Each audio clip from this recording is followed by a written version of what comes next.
Bonjour à toutes et à tous, c'est Invitation au voyage, votre rendez-vous quotidien d'évasion. Bienvenue. Allez, c'est parti. Sur le morceau de Carlos Campo. Tout le monde en piste. Au programme aujourd'hui, une session très sensuelle de dancehall au Mexique. Le dancehall, au départ, c'est une danse de salon très codifiée, mais avec la réalisatrice Maria Navarro, vous allez voir que nos habits risquent un peu de se froisser. Dans nos voyages du jour, on a décidé également de vous offrir des fleurs, des tulipes. Vous devinez notre destination pour ça, j'imagine? Oui, nous irons aux Pays-Bas. La tulipe, cette fleur qui pouvait s'échanger pour le prix d'une maison quand elle est arrivée en terre hollandaise. Quand les Français sont arrivés en Afrique du Sud, eux, ils ont apporté les tomates farcies. Et depuis, les Sud-Africains perpétuent la recette avec pas mal d'humour. J'ai évidemment les mains propres. Mais sinon, ça peut être un bon moyen de se les laver. Enfin, c'est ici, à New York, qu'a été installé le premier ascenseur passager au monde. Le seul hic, c'est que tout le monde avait peur d'y grimper jusqu'à ce qu'un certain Otis, Elisha Otis, arrive. Ce sera l'incontournable. Pour la devinette aujourd'hui, on s'intéresse à la Suède. Chaque année se tient là-bas la Vasaloppet, une mythique course de ski nordique. Cette course qui commémore en fait une saga royale. Je vous demande laquelle. Le premier dimanche de mars, plus de 15 000 personnes se retrouvent sur la ligne de départ de la plus longue course de ski de fond du monde. 90 km qui relie les villes de Mora à Sälen. En glissant sur la neige, les Suédois rendent hommage à un moment crucial de l'histoire du pays. Lequel? Vous aurez la réponse tout à l'heure. Et tout de suite, place au dancehall. On a déjà trouvé une cavalière pour vous d'ailleurs, la réalisatrice mexicaine Maria Navarro. C'est l'inspiration.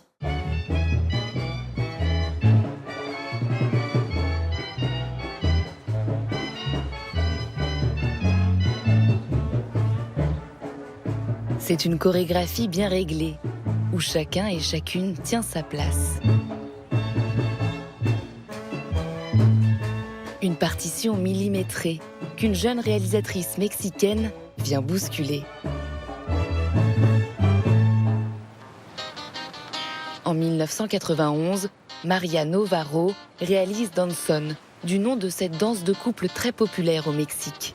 Avec ce deuxième long métrage, la cinéaste remporte un succès aussi considérable que cette danse et sa musique qui rythment le récit. Son film participe à plusieurs festivals internationaux et devient culte au Mexique. Il raconte l'histoire de Julia, une danseuse aguerrie interprétée par Maria Rojo. En troublant les principes du dancehall, en filmant les mouvements et les élans de Julia, Maria Navarro raconte une héroïne en quête de son identité de femme et bouscule des codes encore très traditionnels dans son pays.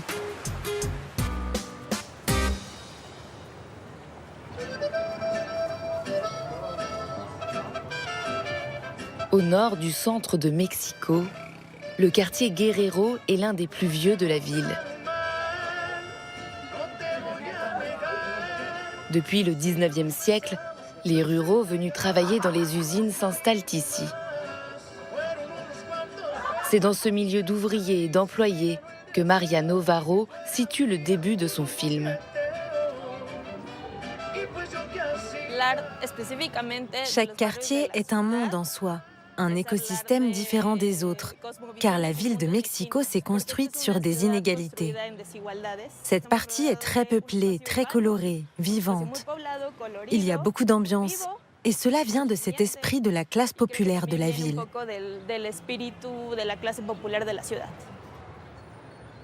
C'est ici que vit et travaille Julia, une standardiste de bientôt 50 ans qui élève seule sa fille. Bueno, pero uno nada más, ¿eh? Órale. Bueno, acuérdate esto así en ángulo recto, la mano a la altura de la mejilla, que esté muy bien tu barbita levantada. Ay, mamá, deberías de hacer ejercicio o algo. Tienes el brazo muy flojo. Mira. De nature réservée, elle mène sa vie quotidienne avec abnégation, entourée de ses amies et voisines. Dans son quartier, à l'église, chez elle. Maria Novaro, la réalisatrice, a étudié la sociologie et a reçu une formation féministe. Elle dit donc « l'intime est politique ». Entrer dans les espaces intimes de ces femmes, les filmer dans leur environnement citadin, comme celui dans lequel nous nous trouvons, s'intéresser à leurs relations, tout ça était très nouveau à l'époque. Dans la vie bien ordonnée de Julia, le salon de danse est un rendez-vous immanquable. Elle s'y rend chaque semaine pour y pratiquer le danson. Les scènes ont été tournées ici, au salon Los Angeles. Bonjour les amis, comment ça va? Je voudrais vous souhaiter à tous un excellent moment. Allez, c'est parti, sur le morceau de Carlos Campo. Tout le monde en piste?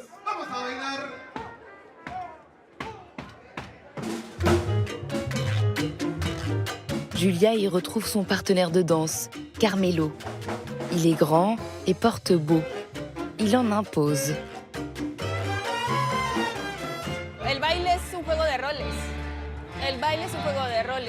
Cette danse est un jeu de rôle.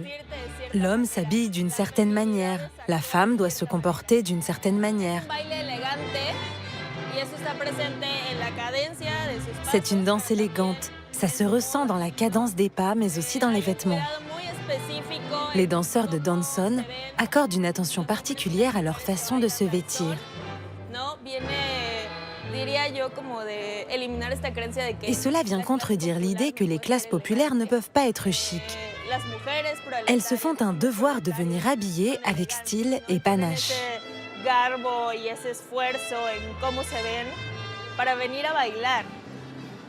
Un jour, Carmelo n'est pas au rendez-vous. Désorientée, Julia ne veut plus danser.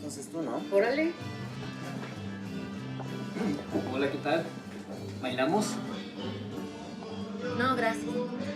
Estás loca, es un muñeco. Bueno, no, gracias.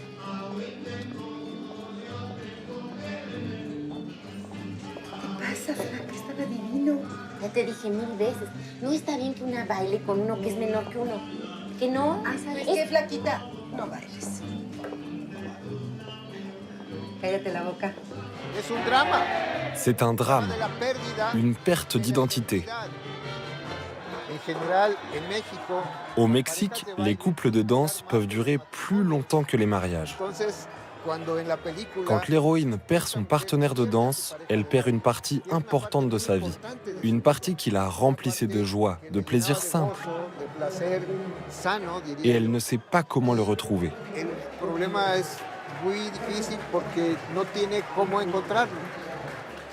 Car trouver un bon partenaire de danse, c'est comme trouver un bon conjoint. Ça peut même être plus important. Julia se met en mouvement. Elle part à la recherche de Carmelo. Quand on l'informe de son départ, elle prend un congé, confie sa fille et quitte Mexico. Son enquête l'amène dans l'est du pays, à Veracruz. Située au bord de la mer, la ville partage le même climat tropical que les Caraïbes.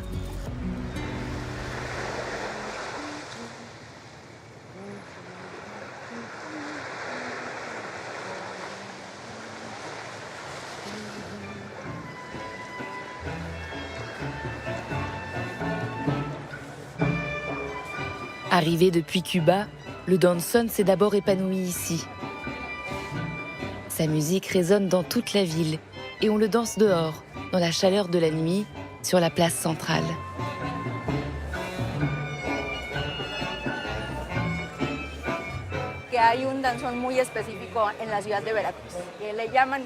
Nous avons un danson spécifique dans la ville de Veracruz. Il est plus rythmé, on peut se l'approprier avec plaisir. Maria Novaro s'en sert comme d'une métaphore. Le danson qu'elle a appris à Mexico est très scolaire, technique. On te l'apprend, mais il n'est pas vraiment à toi. En venant ici, Julia va pouvoir le faire sien. Elle devient une femme et une danseuse.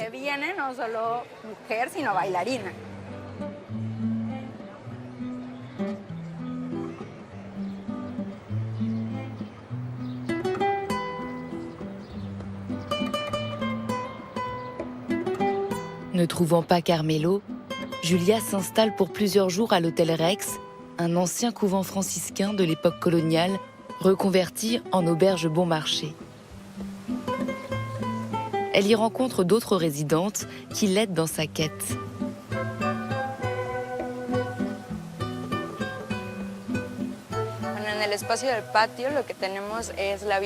Dans ce patio se déroule la vie communautaire de toutes les femmes de l'hôtel.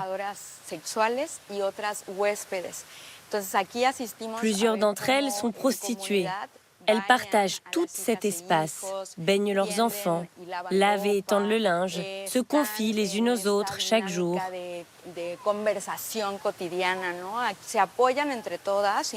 Elles s'entraident et Julia elle-même y prend part.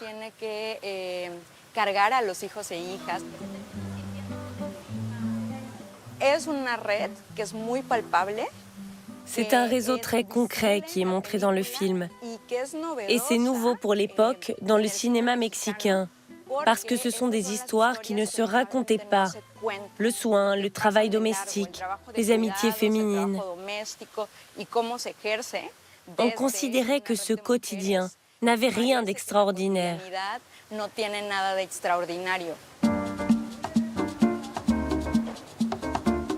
Guidée par ses nouvelles amies, Julia explore Veracruz, sa vie nocturne, ses mondes marginaux.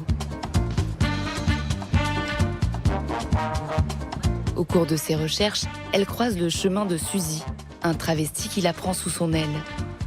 Il l'emmène dans ses spectacles et les coulisses de ses transformations de ses multiples identités, du masculin au féminin.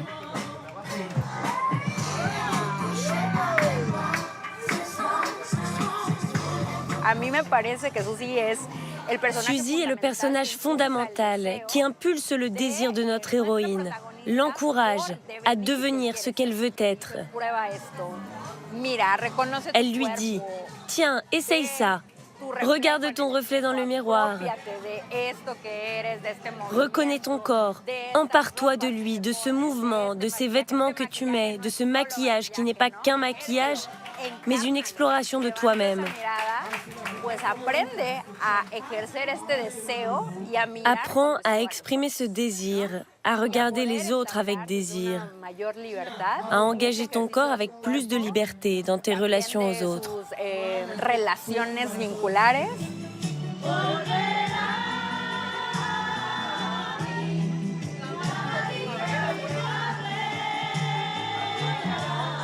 Julia se transforme, et cela passe par d'infimes changements dans son langage corporel.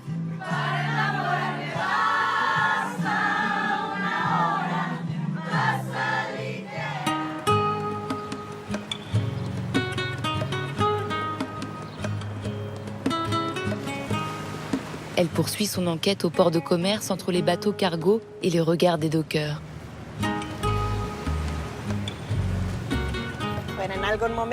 Julia sort et se déplace, sûre d'elle. L'utilisation de la couleur est primordiale. Elle fait partie de la narration, du dialogue. Quand dans le film arrive le bleu de la mer, le bleu du ciel, le rouge, ils sont associés à la sensualité. Julia porte une robe rouge, une fleur rouge dans les cheveux. Et avec tout ça, elle se sent entrer dans un autre espace-temps, où elle peut jouer avec sa propre identité, sa propre personne.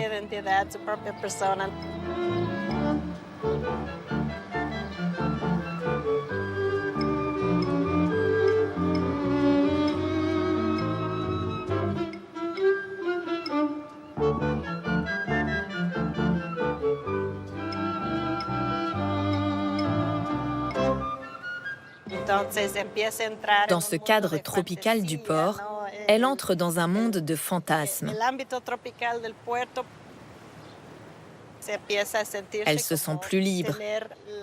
Elle peut rencontrer, ce qui était tabou pour elle auparavant, un homme plus jeune, et sentir s'éveiller sa sensualité qu'elle avait jusque-là réprimée.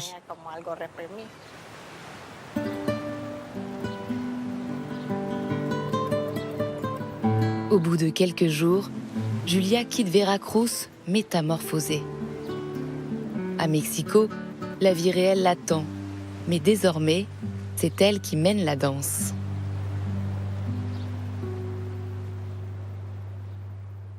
Il faut beaucoup de souplesse aussi pour pratiquer le jeu de balle Maya dont va vous parler Thomas Cheminot. C'est le clin d'œil. C'est peut-être l'ancêtre du football. Ce jeu de balle Maya, vieux de 3500 ans au moins, est remis au goût du jour au Mexique et dans une bonne partie de l'Amérique du Sud. C'est le ulama, un jeu qui consiste à se renvoyer la balle d'un terrain à l'autre et à la glisser dans un anneau en hauteur. Ce qui n'arrive pas systématiquement à chaque match, d'autant qu'on y joue uniquement avec les avant-bras, les hanches ou les cuisses. Pas de main, et a fortiori pas de tête, vu le poids de la balle, 4 kilos, c'est le traumatisme crânien assuré.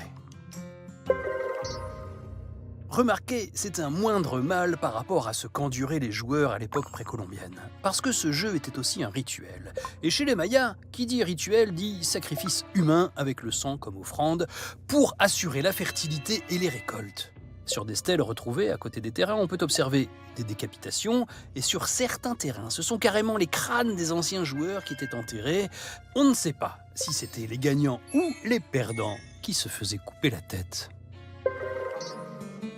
Les terrains étaient souvent situés à côté des temples, comme c'est le cas par exemple à Tenochtitlan, la grande capitale aztèque sur laquelle Mexico s'est construite.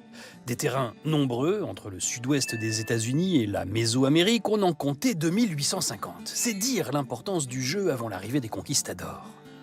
Au début, les Espagnols ont trouvé ça drôle, d'autant que la balle en caoutchouc tirée de la sève des arbres, ils n'en avaient jamais vu. Christophe Colomb en a d'ailleurs rapporté une de son voyage, une balle en caoutchouc pour le roi.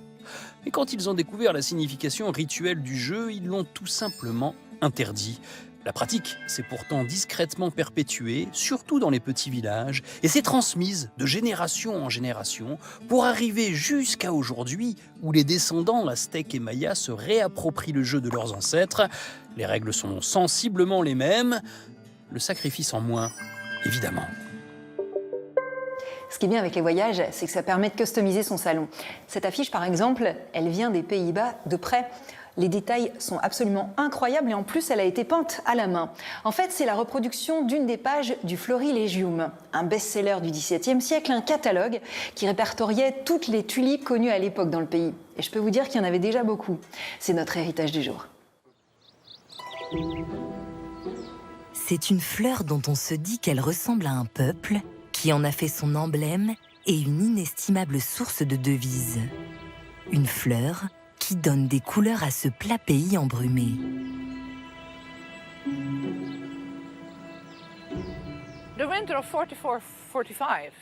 L'hiver 1944-45 a été horrible.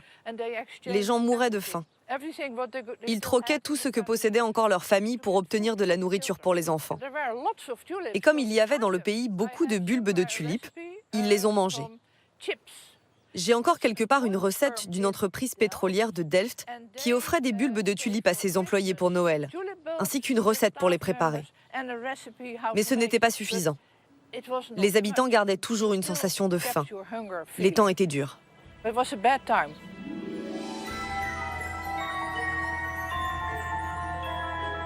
Objet de fascination, de spéculation et de survie. Célébrée chaque année, lors d'une journée dédiée et d'un festival long de 8 semaines, la tulipe est aux Pays-Bas l'une des héroïnes du roman national. Une aventure dont les ramifications remontent au XVIe siècle et qui va faire de ce pays de science et de négoce le premier exportateur au monde d'une fleur aux racines étrangères.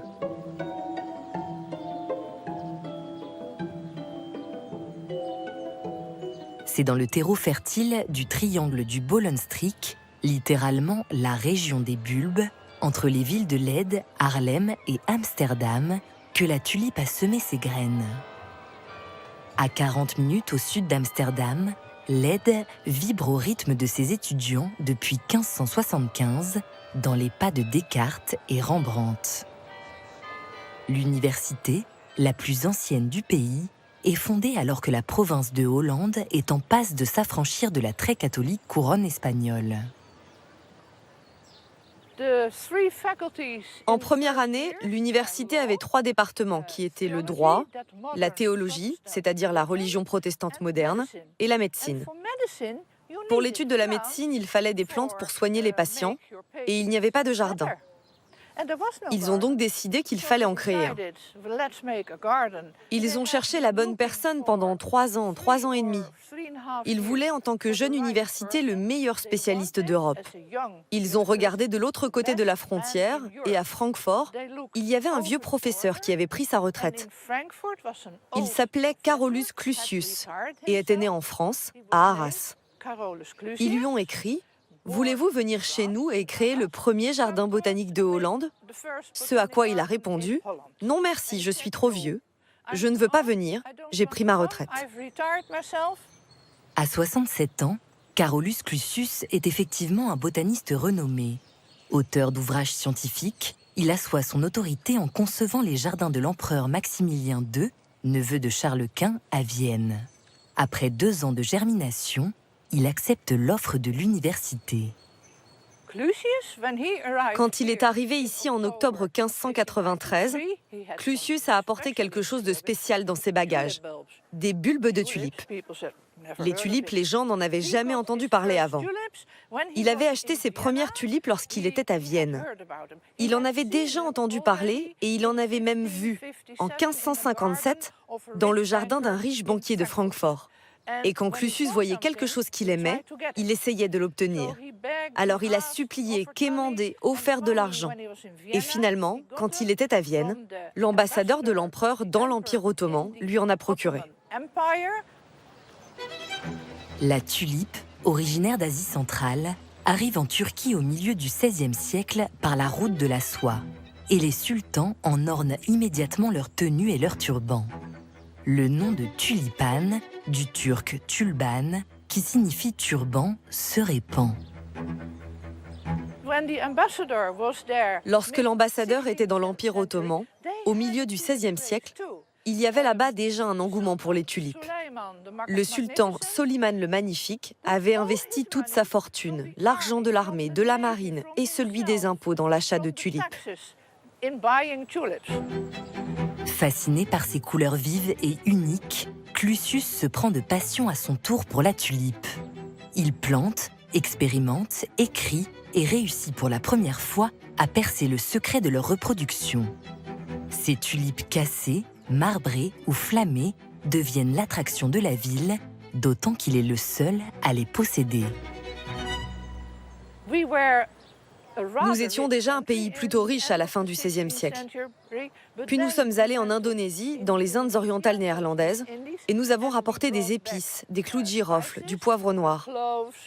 Et il faut le dire honnêtement, sur le dos des esclaves, les marchands se sont enrichis. Ils ont aménagé de grands jardins et ils ont voulu de nouvelles plantes extraordinaires pour les peupler. Les tulipes étaient alors très rares et très chères. Au bout de 3 ans, un jeune homme de la ville de Leyde a sauté par-dessus la clôture du jardin médicinal et il a volé des bulbes de tulipes pour les vendre ensuite dans Leyde. Il y a un proverbe qui dit « Bien mal acquis ne profite jamais », auquel j'ajouterais « Et c'est ce qui s'est passé ici où tout ce business de bulbes a commencé ». 1281 ponts et un enchevêtrement de 165 canaux. Amsterdam, la capitale de la tulipomanie, ouvre les portes de son passé le long de ses berges. Aux étroits canaux du centre médiéval répondent les prestigieux canaux périphériques, ceux des princes et des seigneurs, quand la République des Provinces-Unies s'est lancée à l'assaut de l'Europe et du monde. C'est ce que nous appelons notre âge d'or. Il a commencé dans les années 1580 et a connu son apogée vers 1630-1640. Un boom économique. La liberté de religion, des moyens économiques, pas de noblesse. Et des marchands qui ont, en quelque sorte, pris le contrôle du gouvernement. C'est ainsi qu'il faut décrire le succès d'Amsterdam. Nous sommes à la maison Metterhofer, ou, comme nous l'appelons, la Maison des Chapeaux. C'est sans doute le bâtiment du début du XVIIe siècle le mieux conservé du centre d'Amsterdam. Et là, nous sommes dans le jardin.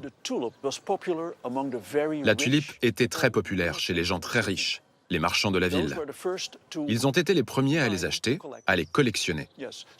La tulipe était perçue comme une chose rare, une plante à admirer. Seule une poignée de gens très riches pouvaient se permettre de posséder des tulipes dans leur jardin. Ce n'était pas quelque chose de commun que l'on voyait partout. À l'époque, ils ne plantaient pas les tulipes de cette façon. Ils considéraient qu'une tulipe était comme un bijou, comme un ornement à admirer. Et donc, ils ne plantaient que 2 ou 3 tulipes par carré. Bientôt, la tulipe ne se cantonne plus au seul jardin. Pour orner l'intérieur des demeures luxueuses situées le long des larges canaux, la bourgeoisie marchande d'Amsterdam commande des peintures la représentant sous toutes ses formes. En parallèle, la tulipomanie se décline.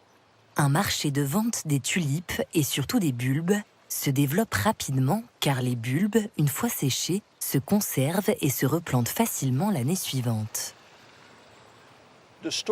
L'histoire raconte que la plupart des transactions se déroulaient dans les tavernes d'Amsterdam, de la ville voisine d'Haarlem, puis dans toutes les villes de la province de Hollande. Le commerce a commencé lentement, puis, vers 1620-1630, il est devenu incontrôlable. Chaque année, les prix doublaient, triplaient, et c'était devenu tellement fou que tout le monde en parlait. Que se passe-t-il avec les tulipes?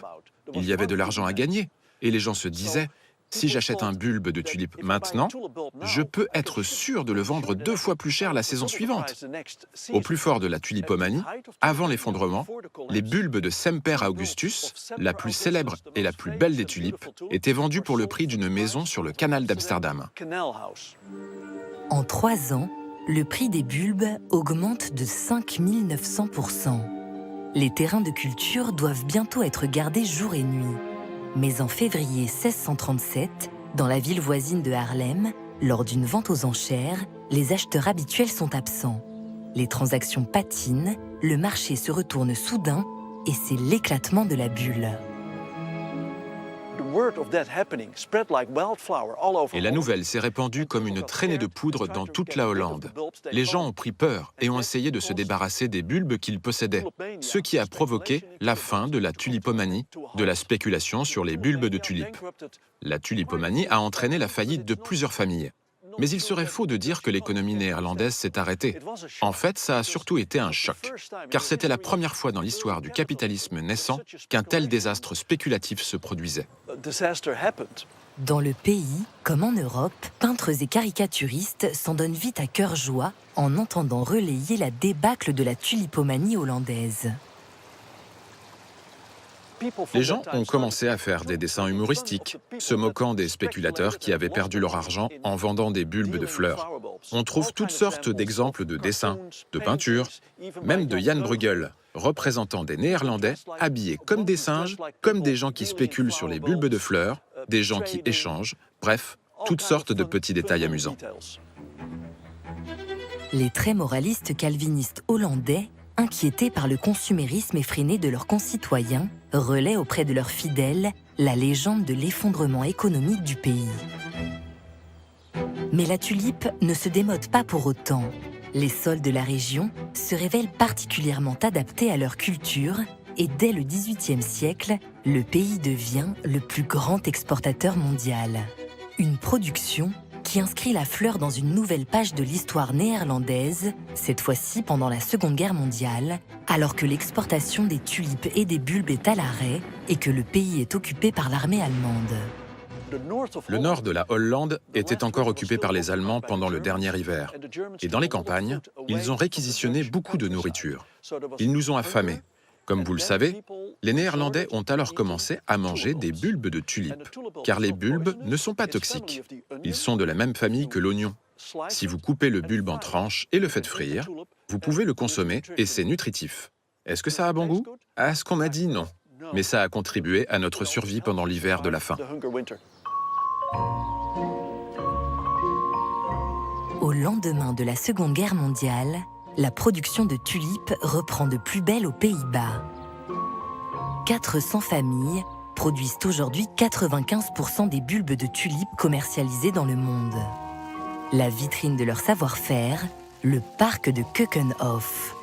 À 30 minutes d'Amsterdam, au cœur du Bollenstreek, la région des bulbes, c'est le plus grand parc d'exposition florale au monde.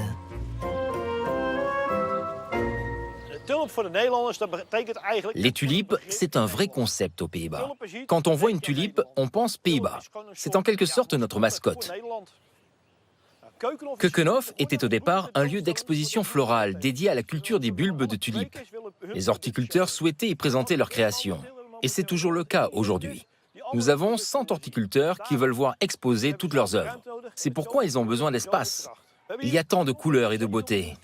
Ici, à Keukenhof, ont été plantées 7 millions de tulipes d'environ 800 variétés différentes.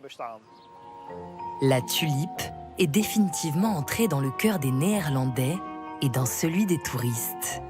Les 32 hectares de Keukenhof n'ouvrent leurs portes au public que 8 semaines par an lors du Festival de la Tulipe, accueillant plus d'1 million de visiteurs.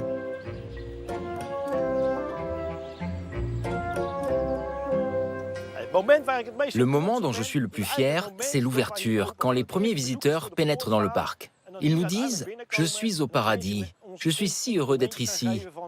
Je n'ai jamais vu quelque chose d'aussi beau. » Ça déclenche de l'admiration. Les tulipes signifient pour moi la joie. Elles commencent leur vie sous une forme très sobre, et finalement, elles explosent. C'est un peu comme ma propre vie. Au début, j'étais tout petit, puis ma vie s'est épanouie. Qu'est-ce que ça engendre comme réaction? Cela se voit sur les gens. Ils sont heureux en voyant toutes ces couleurs. Plus les tulipes sont ouvertes, plus les gens sont épanouis. Et c'est la même chose pour moi.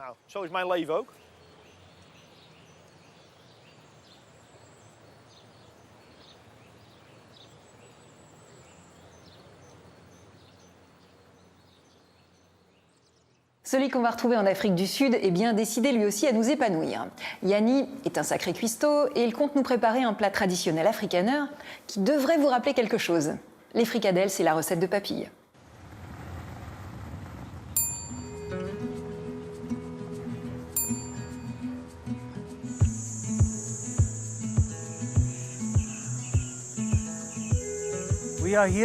Nous sommes ici à Tolbar, dans un jardin communautaire bio, pour acheter de la salade et quelques beaux légumes pour accompagner le plat que nous allons cuisiner ensemble aujourd'hui. Nous suivons Emmanuel. Est-ce qu'on doit se méfier des serpents? Non, pas en ce moment. Tant mieux. Nous allons préparer un plat traditionnel sud-africain qui nous vient du temps des colons français. Dans cette région, nous avons tous des ancêtres allemands, hollandais et français.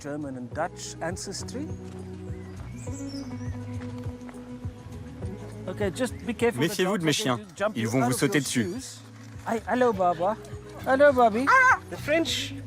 Les Français ont laissé un héritage important, dont cette recette très simple de tomates farcies à la viande de bœuf, couronnées de cheddar et cuites au four.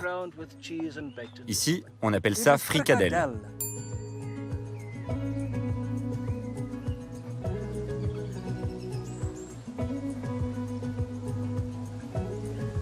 Je m'appelle Yann, je gagne ma vie en peignant et en écrivant des bouquins.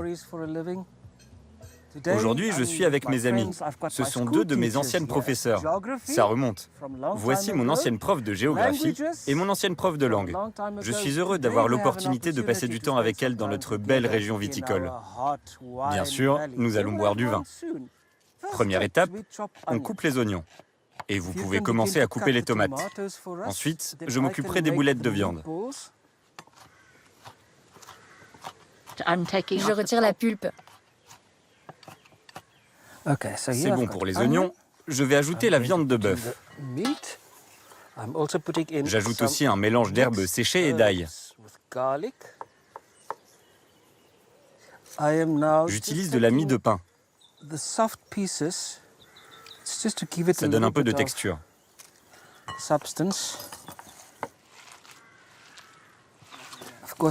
J'ai évidemment les mains propres. Mais sinon, ça peut être un bon moyen de se les laver. Maintenant, j'ai besoin d'ajouter de la soupe d'oignon jaune en poudre. Ça fait en sorte que les boulettes de viande se tiennent bien. Je vais mettre un œuf aussi.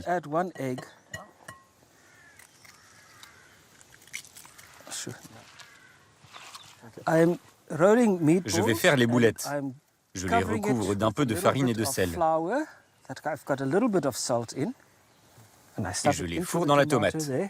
Je vais demander à ma chère Riette de mettre du cheddar frais sur les tomates et de les coiffer de leur chapeau. Yanni, tu t'occupes d'ajouter du thym? Oui.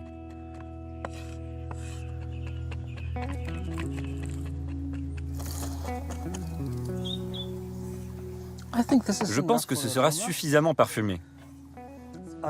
Pour finir, je ne lésine pas sur l'huile d'olive. Il m'arrive de m'énerver quand je regarde des émissions de cuisine, quand les chefs disent « utilisez une bonne huile d'olive ». Qui va en utiliser une mauvaise? Mais vous savez, dans notre pays, et surtout dans notre vallée, nous avons une huile d'olive fantastique. Et du bon vin aussi. D'ailleurs, on va mettre ça au four et s'en prendre un verre.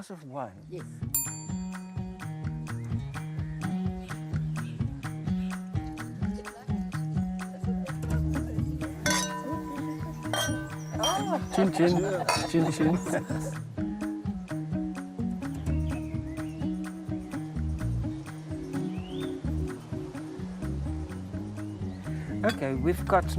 Voici nos belles fricadelles.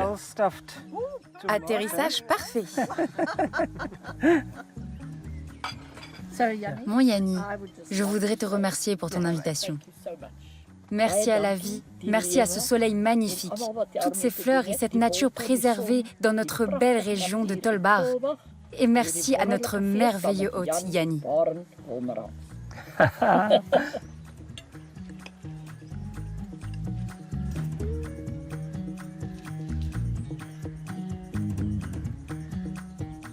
C'est si bon quand il fait chaud.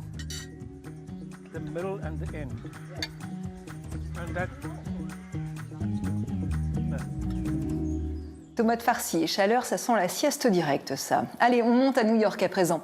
45 secondes pour grimper, par exemple, au 100e étage du One World Trade Center. Il y a de quoi laisser notre phobie des ascenseurs à l'hôtel. Eh bien, vous allez voir qui a contribué à rassurer tout le monde. Vous connaissez forcément son nom, c'est l'incontournable.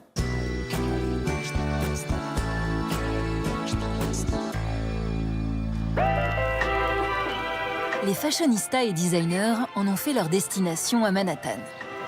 Le quartier de Soho fait briller les dernières tendances. Il plante la mode dans un décor d'élégantes façades en fonte et de vitrines lustrées. Avec son passé de producteur textile pendant l'ère industrielle, Soho est resté fidèle à son histoire, tout en s'octroyant une petite montée en gamme. C'est justement une histoire d'ascension fulgurante qui s'est déroulée ici et qui changea la physionomie de la ville.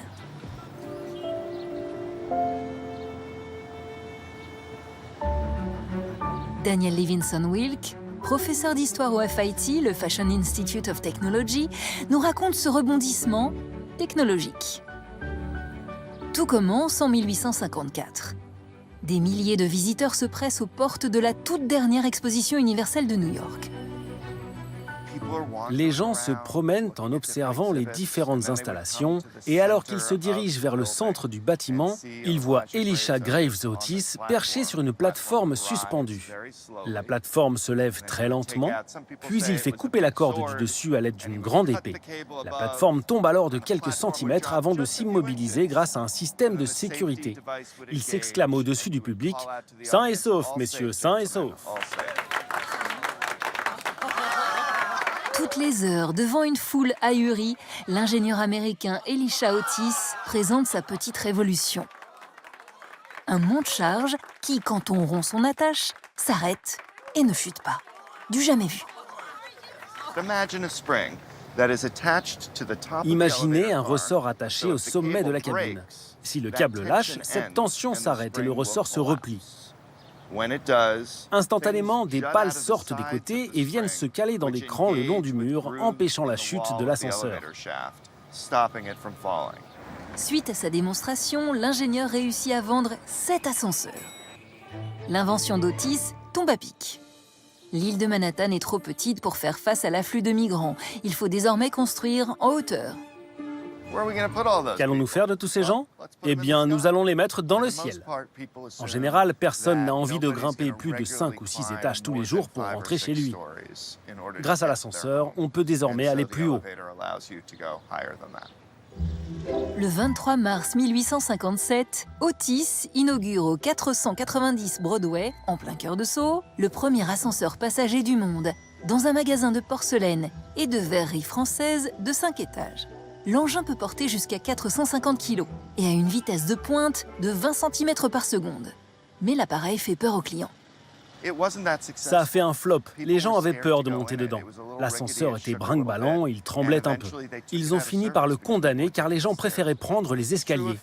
Et cette peur valait pour tous les hauts bâtiments. À l'époque de la construction du Singer Building, les gens attendaient au coin de la rue, prêts à le voir s'effondrer au moindre coup de vent. Les gens n'avaient pas une grande confiance dans la sûreté de ces nouvelles technologies. Mais il en faut plus pour décourager le fougueux Otis. Son entreprise développe une technique pour stabiliser la cabine en douceur avec des câbles, et bientôt la confiance renaît. Après tout, par sa démonstration sensationnelle, il a prouvé qu'un ascenseur Otis ne peut pas chuter. Les ventes ont augmenté jusqu'à 1 par mois. Et cela a vraiment aidé à en faire un business et aussi à associer le nom de Otis au mot ascenseur. En 1873, 2000 ascenseurs Otis sont en fonction dans la ville de New York. Il s'en vend en Europe, en Russie.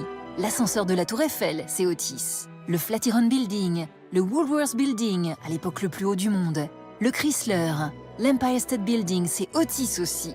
Pas d'ascenseur, pas de gratte-ciel, la célèbre skyline de New York, on la doit à Otis. À la fin des années 1920, les ascenseurs Otis sont tellement populaires qu'une musique d'attente est introduite pour égayer les trajets, créant un nouveau genre musical, la musique d'ascenseur. On embauche également des liftiers pour guider votre aventure d'étage en étage. Les gens qui prenaient l'ascenseur pour la première fois ne savaient pas forcément comment se comporter. Dois-je retirer mon chapeau? De quel côté dois-je me tourner? Quelqu'un sur place devait leur apprendre les bons gestes. La pop culture s'empare du phénomène. Au cinéma, il abrite les passions, amoureuses comme meurtrières.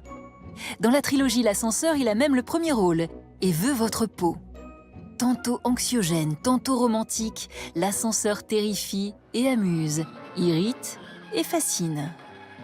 Aujourd'hui, le métier de liftier a quasiment disparu, mais il reste encore à New York une poignée d'ascenseurs manuels centenaires qui fonctionnent toujours, preuve de leur solidité. Si l'ascenseur peut tuer au cinéma, il reste en réalité un des moyens de transport les plus sûrs du monde. Et pour Daniel, puisqu'il évite l'étalement urbain, il est même écolo. L'ascenseur est l'opposé de la voiture. Il peut sauver l'humanité du réchauffement climatique. La voiture nous emmène plus loin, plus vite, pour qu'on puisse vivre loin les uns des autres sans pour autant rompre le lien. Et au contraire, l'ascenseur nous rassemble et nous rapproche, en créant toutes sortes d'économies, en particulier d'énergie. La cabine de l'ascenseur est très clairement une métaphore du vivre ensemble sur notre planète. Si on peut tous s'entendre à l'intérieur d'un ascenseur, alors peut-être qu'on peut tous s'entendre sur Terre aussi.